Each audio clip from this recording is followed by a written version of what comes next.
یہ ایسا وظیفہ ہے، ایک حدیث پاک میں آتا ہے کہ یہ 99 بیماریوں کا علاج ہے، اس میں سب سے کم درجے کی بیماری ہم اور غم ہے، یہ دکھوں کا مداوع ہے۔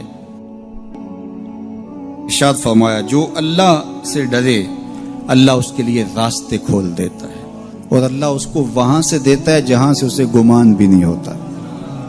وَمَن يَتَوَكَّلْ عَلَى اللَّهِ فَهُوَ حَسْبُهُ، اور جو اللہ پر بھروسہ کرے اللہ اس کے لیے کافی ہو جاتا ہے، اس کی ضروریات کا وہ خود کفیل ہوتا ہے، اور اس کے کام اس کے ذمہ کرم پہ ہوتے ہیں، وہ ہو کے دیکھے اس کا۔ تو جو اللہ سے ڈرے اللہ اس کے لیے راستے بناتا ہے۔ حضرت عوف بن مالک رضی اللہ تعالی عنہ الاشجعی حضور کی خدمت میں حاضر ہوئے اور عرض گزار ہوئے کہ میرا بیٹا سالم مشرکین کی قید میں ہے اور میں فاقوں کی حالت میں ہوں، تو فرمایا آل محمد کے پاس ایک سیر جو ہیں، بس اس کے علاوہ ہمارے پاس بھی کھانے کے لیے دنیاوی اسباب نہیں ہیں۔ کہا صبر کرو اور اللہ سے ڈرو، اور لا حول ولا قوت الا باللہ کثرت کے ساتھ پڑھو۔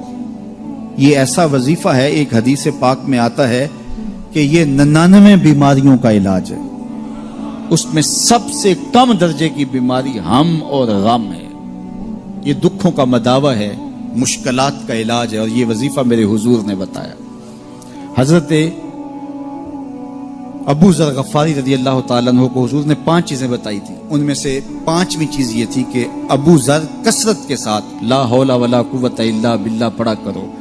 فرمایا عرش الہی کے نیچے ایک خاص خزانہ ہے، یہ وظیفہ وہاں سے آیا ہے، یہ زندگی میں معمول بنا لو، جب پھنس جاؤ مشکلات میں آ جاؤ تو لا حول ولا قوت الا باللہ پڑھو، اللہ راستے کھولے گا۔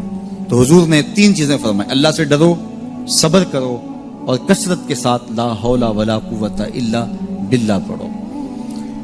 وہ فرماتے ہیں کہ میں یہ عمل شروع کیا، ابھی گھر میں بیٹھا ہی تھا کہ دروازے پہ دستک ہوئی، تو میں اٹھا کہ دروازہ کھولوں دیکھوں کہ کون ہے، تو دروازہ کھولا، دیکھا میرا بیٹا کھڑا ہے اور اس کے پیچھے 100 اونٹ کھڑے ہیں۔ تو میں نے کہا کہ تم اور یہ اونٹ؟ کہا مجھے موقع لگ گیا، میں ان کی قید سے بھاگ آیا اور آتے آتے ان کے 100 اونٹ بھی ہانک لایا ہوں۔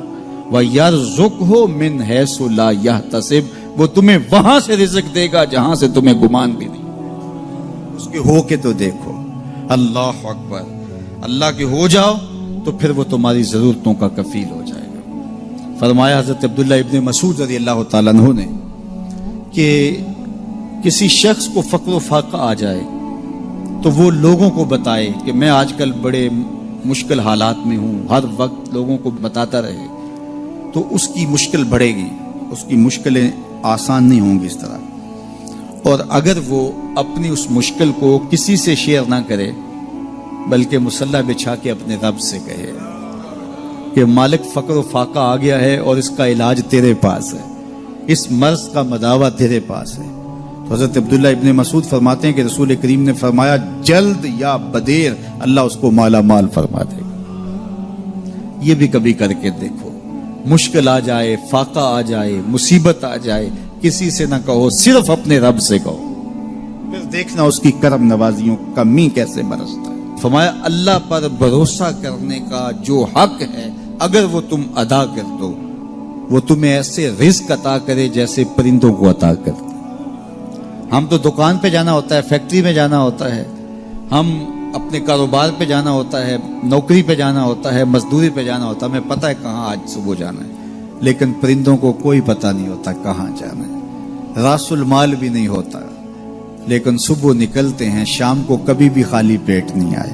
بن توکل پنچھی اڑ دے، خرچ نہ پلے زیرا ہو، گھر سے خالی پیٹ نکلتے ہیں، جب واپس آتے ہیں تو پیٹ بھرے ہوئے ہوتے ہیں، اور پھر جو ان کی ضرورت ہوتی ہے اللہ وہ ساری ضرورتیں پوری کرتا ہے، جو ضرورت ان کی ہوتی ہے۔ یہ شیر کتنا گوشت کھاتا ہے اللہ روز اسے دیتا ہے، یہ ہنس روزانہ سچے موتی کھاتے ہیں، اور آپ مارکیٹ میں لینے جائیں لاکھوں روپے لگا کے تولے ماشے کے حساب سے آپ خریدتے ہیں، پھر بھی آپ کو یقین نہیں ہوتا کہ یہ سچے ہیں یا 2 نمبر ہیں۔ اور ہنس دنیا پہ کروڑوں جانور پائے جاتے ہیں، روز کھاتے ہیں، صبح بھی شام بھی دوپہر بھی، پیٹ بھر کے کھاتے ہیں، اللہ روز انہیں عطا کر۔ کہا اس پہ بھروسہ تو کر کے دیکھو، وہ تمہاری ضرورتوں کا کفیل ہوگا۔ اس پہ بھروسہ کرو گے وہ تمہیں وہاں سے دے گا جہاں تجھے گمان بھی نہیں ہوگا۔